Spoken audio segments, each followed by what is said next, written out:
Le président du Conseil souverain de la transition de la République du Soudan est à Bamako depuis ce matin pour une visite de travail et d'amitié de 48 heures. Le général Abdel Fattah al-Burhan va avoir un entretien avec le président de la transition, le général d'armée Assimi Goïta, sur plusieurs questions d'intérêt commun, notamment dans les domaines militaires, sécuritaires et diplomatiques.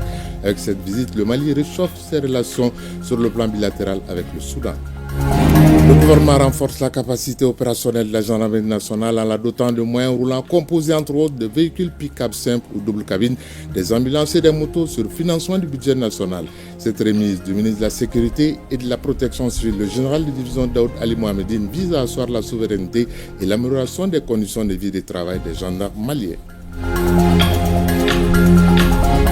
Mesdames et messieurs, bonjour. Merci d'avoir choisi ORTM 1 pour vous informer et bienvenue. Je le disais dans les titres, le président du Conseil souverain de la transition de la République du Soudan est à Bamako depuis ce matin.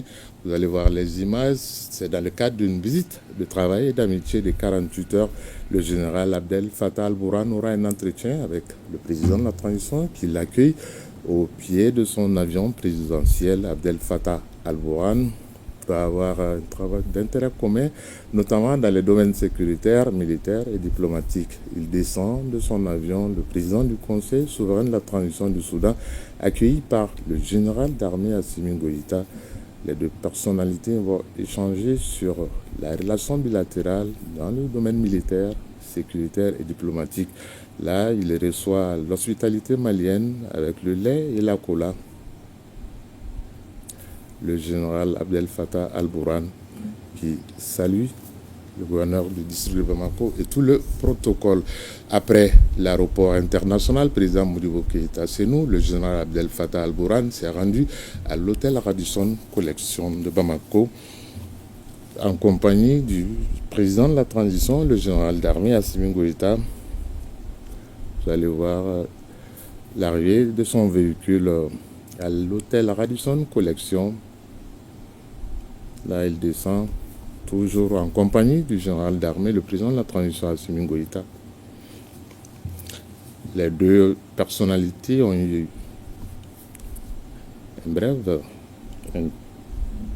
se sont entretenus très brièvement.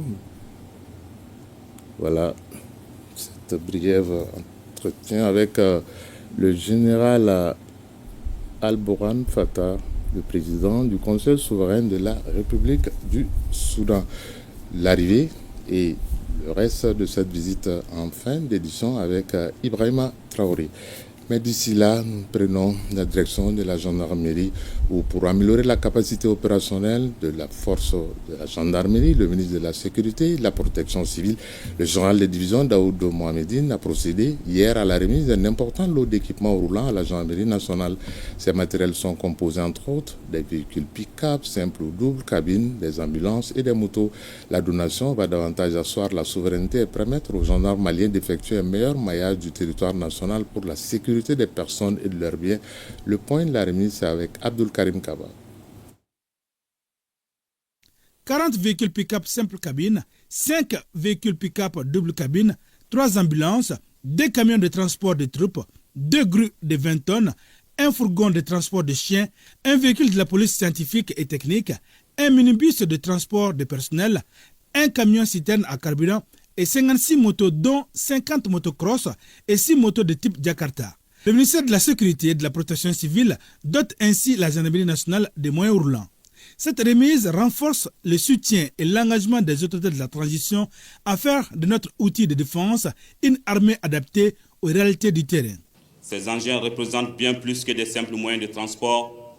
Ils symbolisent nos engagements renouvelés à répondre efficacement aux défis de la sécurité et de toute autre forme de menace. Ils permettront à nos gendarmes de se déplacer plus rapidement et d'intervenir avec plus d'efficacité, garantissant ainsi la tranquillité d'esprit de nos populations. Ces moyens roulants seront des grands apports dans la mobilité, la rapidité des forces de sécurité. Ils permettent aussi d'améliorer les conditions de vie et de travail des agents.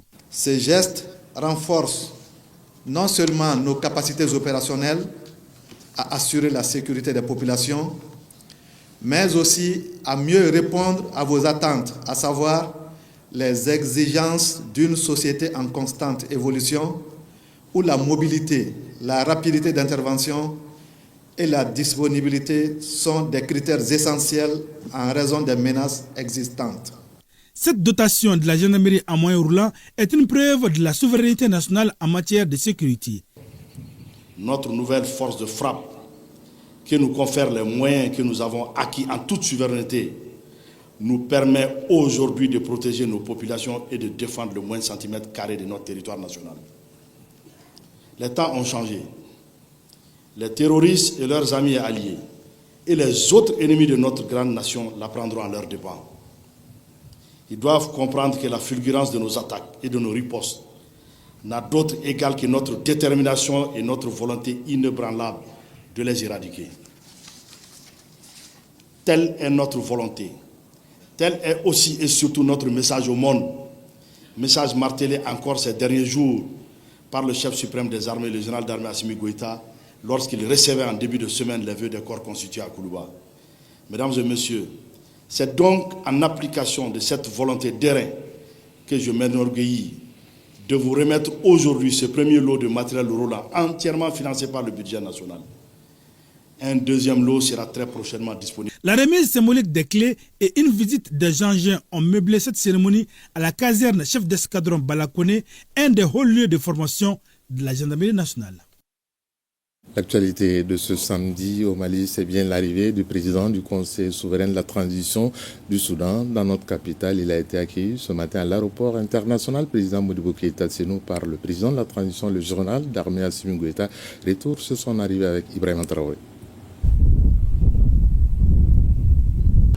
C'est à 10h40 que l'avion du président du Conseil souverain de transition du Soudan s'est immobilisé sur le tarmac de l'aéroport international président Modibo Keïta Sénou, au bas de la passerelle. Général Assimi Goïta lui souhaite la bienvenue en terre africaine du Mali. Un accueil chaleureux, empreint de cordialité et de fraternité, à l'image des liens de coopération entre le Mali et le Soudan. Le Mali qui déroule ainsi le tapis rouge au chef de l'État soudanais venu renforcer les relations bilatérales, notamment dans le domaine sécuritaire.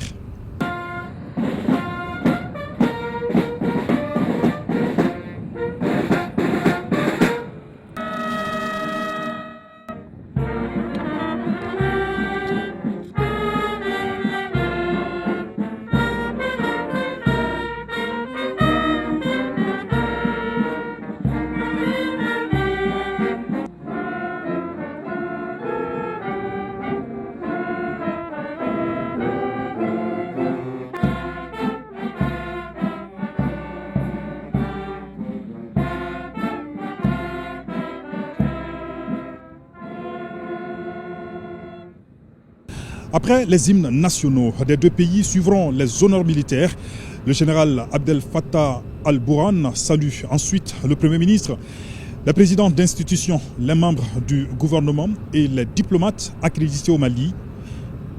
Les deux chefs d'État se dirigent ensuite dans le salon du pavillon présidentiel pour un bref entretien.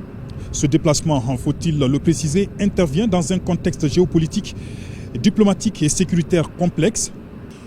Et les échanges se poursuivent à Koulouba autour de ces questions d'intérêt commun.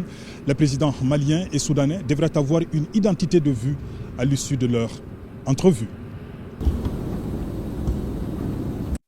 La suite de la visite du président du Conseil souverain de la transition du Soudan, le général Abdel Fattah al-Burhan, dans nos futures éditions. D'ici là, direction Nara, 14e région du pays, où s'est tenue la session annuelle du comité exécutif régional de l'agriculture. Sera sur la table l'état des mises en œuvre de la loi d'orientation agricole au niveau régional, l'analyse du projet, les actions concertées autour d'une gestion durable du foncier agropastoral à travers la redynamisation des commissions foncières communes, villageoises et de fractions. Elle a regroupé l'ensemble des acteurs intervenant dans le monde rural. Reportage depuis Nara, Issa Keïta. Cette session du comité exécutif régional de l'agriculture de Nara a permis aux participants de faire le bilan des activités réalisées, d'évaluer les résultats obtenus, mais aussi de définir les priorités afin d'élaborer un plan d'action pour l'année 2025. Nous avons eu à réaliser 5 hectares de périmètre maraîcher dans 5 localités. Nous avons eu à former les bénéficiaires des ces périmètres maraîchers sur la technique de la mobilisation des eaux de surface. En perspective, nous avons prévu quand même de faire la construction des postes vétérinaires, des magasins. Même si dans l'ensemble, il y a de quoi se réjouir, cependant, des défis restent à relever. C'est pourquoi le conseiller du gouverneur a invité les différents acteurs à une synergie d'action pour répondre au mieux aux défis liés à la promotion de l'agriculture dans la région de Nara. L'agriculture joue un rôle essentiel dans le développement de notre région car elle est à la fois un pilier économique, un garant de notre sécurité alimentaire et un gardien de notre environnement. C'est pourquoi il est primordial que nous travaillions ensemble afin de promouvoir et de soutenir nos agriculteurs locaux. Des recommandations issues de cette session du comité exécutif régional de l'agriculture de Nara permettront aux différents acteurs de mieux orienter leur action pour le mieux-être de la population.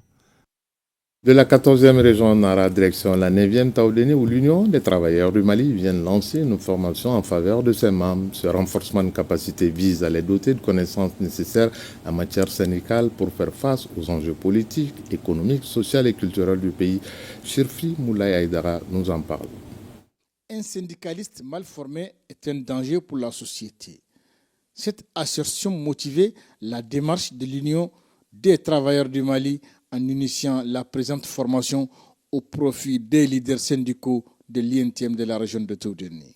Cette activité de renforcement de capacité des structures syndicales qui se tient dans toutes les régions du Mali vise à promouvoir une meilleure compréhension des enjeux socio-économiques et accroître l'efficacité des actions menées pour la défense des droits et intérêts des travailleurs. Ainsi, j'invite les camarades bénéficiaires de cette formation à la ponctualité, à l'assiduité et à la régularité tout au long de la session afin de tirer le maximum du profit. Ce renforcement des capacités de 2 jours autour des thématiques pertinentes, à savoir doter les syndicalistes de connaissances en vue d'atteindre les enjeux et les implications politiques, économiques, sociales et culturelles du pays face à l'avenir. Cette formation destinée aux responsables syndicaux est centralisée sur 2 axes. Le premier axe, on va parler du rôle, de la responsabilité et des missions du syndicalisme. On va également parler surtout de la définition, du mode de fonctionnement. Et le deuxième axe sera basé sur le parallèle entre le syndicalisme et le droit. Doter l'UNTM d'une génération de jeunes syndicalistes pétris de talent et d'une dimension de syndicalisme qui leur permettra d'assurer la relève ou la continuité pour être capables de saisir les enjeux. Au sortir de cet atelier, les leaders syndicaux vont s'approprier les principes et les droits fondamentaux relatifs à la liberté syndicale, les rôles de chaque structure dans le bon fonctionnement du syndicat. On reste à Taoudéni où 10 villages des cercles de la région ont certifié la fin de la défécation à l'air libre. Cette certification collective intervient à la suite de long processus mené par la direction régionale de l'assainissement, du contrôle des pollutions et des nuisances de la région. La certification a été facilitée grâce à l'accompagnement de l'UNICEF à travers son volet rouge, hygiène, eau et assainissement. Et retrouvons Chirfi Moulay Aïdara. 10 villages de différentes circonscriptions de la région de Taoudéni ont atteint le statut des fins de défécation à l'air libre. Des suivis menés par le service de l'assainissement et de contrôle de pollution et de nuisances ont permis de prouver le changement de comportement dans ces localités à travers des critères établis. Il y a 3 points. Il faut que chaque famille ait au moins une latrine équipée d'un dispositif de lavage des mains qui limite la prolifération des mouches à partir de la fosse. Ça, c'est le premier critère. Le deuxième critère, que tous les membres de la famille ainsi équipés n'utilisent que cette latrine pour la défécation. Et le troisième critère, que chaque latrine est équipée d'un dispositif de lavage des mains, soit eau plus savon, soit eau plus la cendre. pour se laver des mains après l'usage au niveau des toilettes. Les partenaires UNICEF redoublent d'efforts dans ces actions en matière d'hygiène ou assainissement afin de diminuer considérablement le nombre de communautés pratiquant la défécation à l'air libre. C'est dans le cadre de l'exécution du projet promotion du WASH dans 5 écoles, du WASH dans 3 centres de santé, de l'ATPC dans 10 villages et de l'intermédiation sociale autour des points d'eau dans 4 communautés, des cercles d'Achourat, Arwan, Al-Ouch et Bouchbeha. La défécation à l'air libre a de graves conséquences sur la santé, la dignité, la sécurité et sur le long terme tout le développement socio-économique du pays. En effet, les excrétants humains sont la principale source de maladies qui tuent les enfants de moins de 5 ans au Mali. Il s'agit des maladies diarrhéiques, de la typhoïde, des infections gastro-intestinales et de certaines infections respiratoires. Les communautés des villages certifiés se sont engagées à mettre fin à la défécation à l'air libre par la réalisation d'actions concrètes qui sont chaque famille soit dotée d'une latrine équipée d'un dispositif permettant de limiter la prolifération des mouches à partir des fosses. La remise des kits d'hygiène aux associations, CESCOM et aux responsables des communautés a mis fin à la cérémonie. Voilà, c'est la fin de ce journal, mais avant de nous séparer, retenez que le président du Conseil souverain de la transition de la République du Soudan est à Bamako depuis ce matin pour une visite de 48 heures. Le général Abdel Fattah al-Burhan a été reçu à l'aéroport international président Modibo Keïta par le président de la transition, le général d'armée Assimi Goïta. Le général d'armée Assimi Goïta et son homologue vont parler de plusieurs questions, notamment dans les domaines sécuritaires, militaires et diplomatiques. Avec cette visite, le Mali et le Soudan entendent réchauffer leur coopération bilatérale. Merci de nous avoir suivis. Sachez que chacun de nous ne peut être une étoile, mais tâchons de briller pour éclairer. Là où nous sommes, à 20h, vous retrouverez Kadidiatou Kone. Je vous retrouve demain à 13h, toujours avec le même plaisir de vous servir. Bonne suite de programme en compagnie de ORTM.